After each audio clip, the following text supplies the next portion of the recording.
Hi, this is the VNA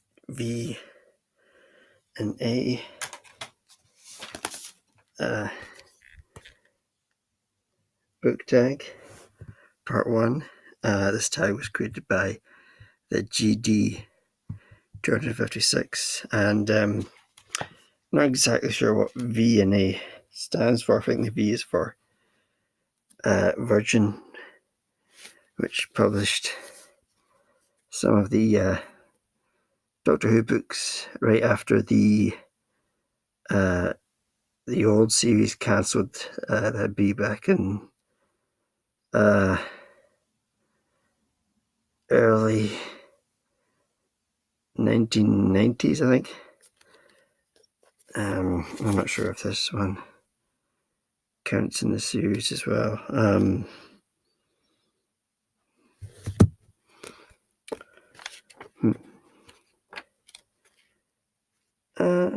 not sure.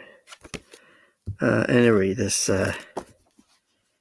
tag consists of a number of questions that tie in with these series of books with the Sylvester McCoy Doctor and his companion Ace, played by Sophie Aldred. 1, 2, 3, 4, 5, 6, 7, 8, 9, 10, 11, 12 questions for this tag. First question, Genesys. Name a book that doesn't do adult content correctly. And I think I'm going to go with Twilight. I could have gone with some of the point horror, but I think I'd better seeing the Twilight series by Stephanie Moyer.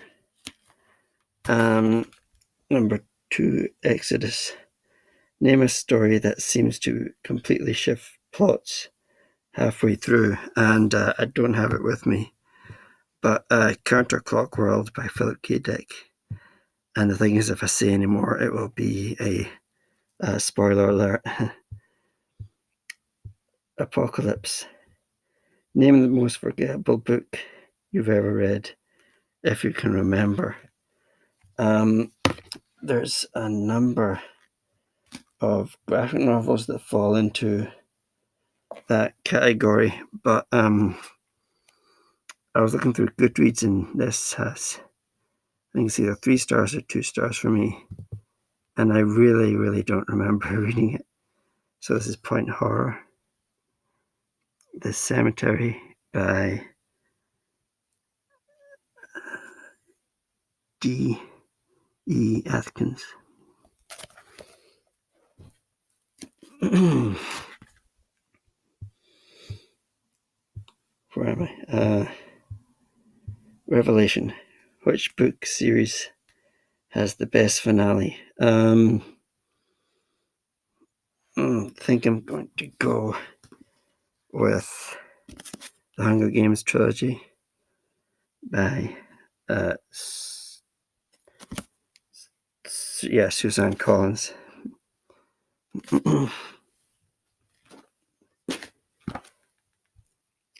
Times Crucible. What book do you love that you would never recommend to other people? And I'm actually going to go with a graphic novel for this, and that's just 2 graphic novels, and that is Enemy Ace by Garth Ennis, and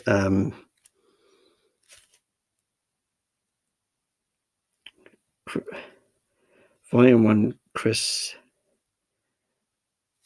Weston and Christian Alamy with Matt Hollingsworth, and 2, The Artists of Russ Heath with Matt Hollingsworth. And I wouldn't recommend these because I don't exactly know how much money they're worth. I don't think they're worth that much money. And The main character, Hans von Hammer, is not exactly a Nazi, but I don't know if I'd be recommending them. And the first one in particular is pretty grim. I'm not exactly going to show you some of the artwork, but it's war, of course, so some grisly things do happen within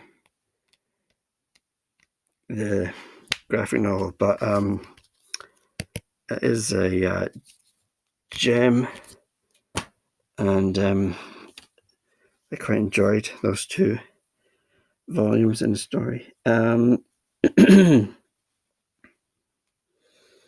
Warhead. What book holds a bigger story in its pages and handles it really well? I think I'm going to go with Do Androids Dream of Electric Sheep by Philip K. Dick, also known as Blade Runner. But the movie differs a lot from the novel, and the novel actually does have an electric sheep in it, and there's this contrast between the sort of artificial and the real, because he does get a actual living organic goat.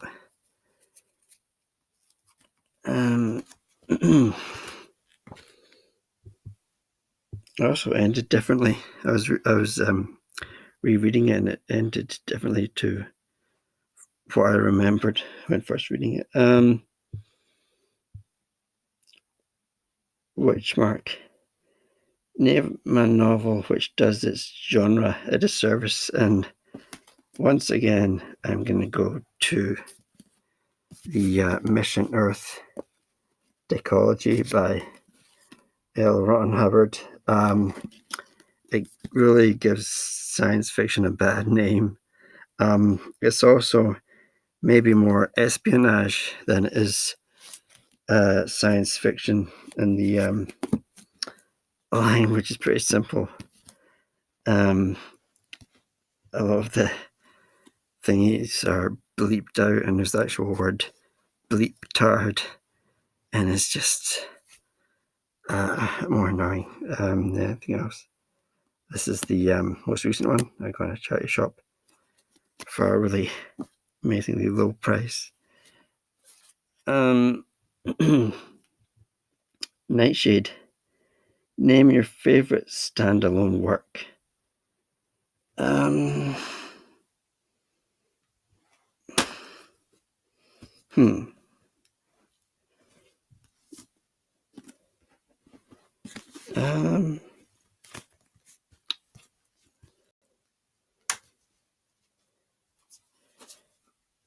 I think anything really by Philip K. Dick. So I think I'll choose Now Wait for Last Year by Philip K. Dick.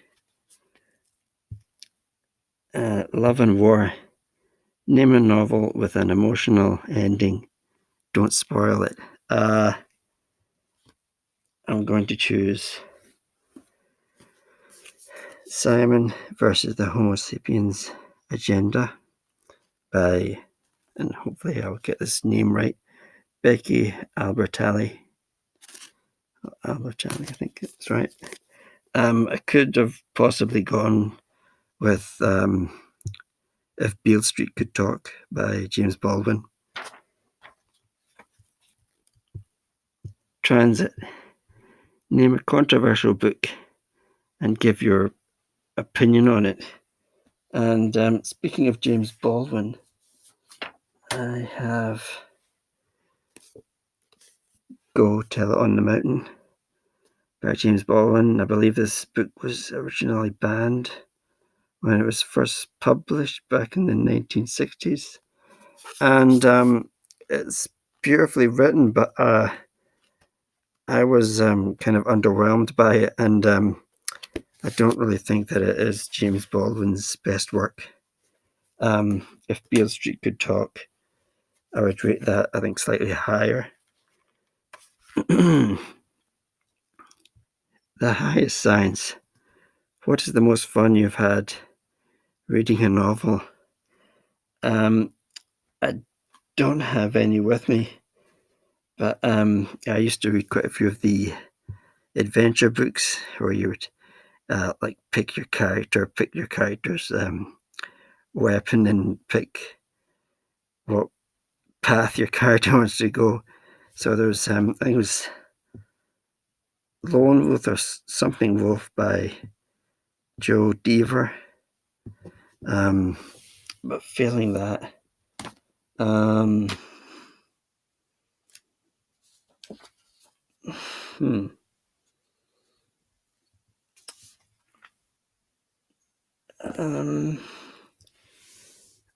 think I'll go with this Star Trek novel, Star Trek First Strike by Diane Carey. I do love quite a lot of the tie-ins. I quite like the Predator tie-ins, although I've not read many. That's Predator from Aliens versus Predator. Some of the DC tie-ins are quite good. Some of the Marvel tie-ins. They're quite simple because you don't really need your imagination. You know pretty much most things about the character, what they look like, the place where they live. It's quite easy. You just read them and away you go. Okay, the last one. The Pit. Name a book which near or did turn you off a series.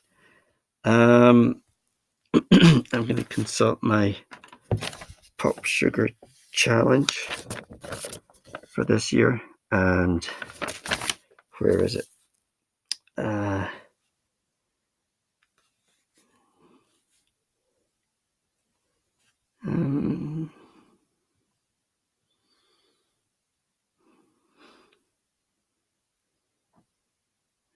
Yeah, there is number 17.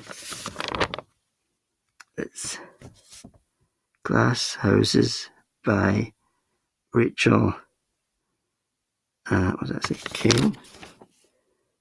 Yeah, Rachel Kane, and it's a vampire series, and I just didn't have much interest in it. I think I give it 2 or 3 stars on Goodreads. I think the series consists of a lot of books. For all I know, it might be a decology, like 10 books, possibly more, but I have no interest really in reading that series. So that was the VNA Book Tag. And VNA, there's actually a museum in London and in Dundee, which is called the VNA. And that's what springs to mind when I see VNA. So thank you for watching. Hopefully if you get a chance to read any Doctor Who tie-in novels, I recommend you do. I think you'll enjoy it. I tag my subscribers, anybody who really thinks this tag is interesting, and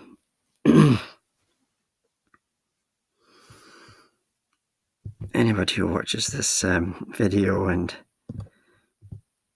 enjoyed it, if that's possible. Thanks for watching. Goodbye.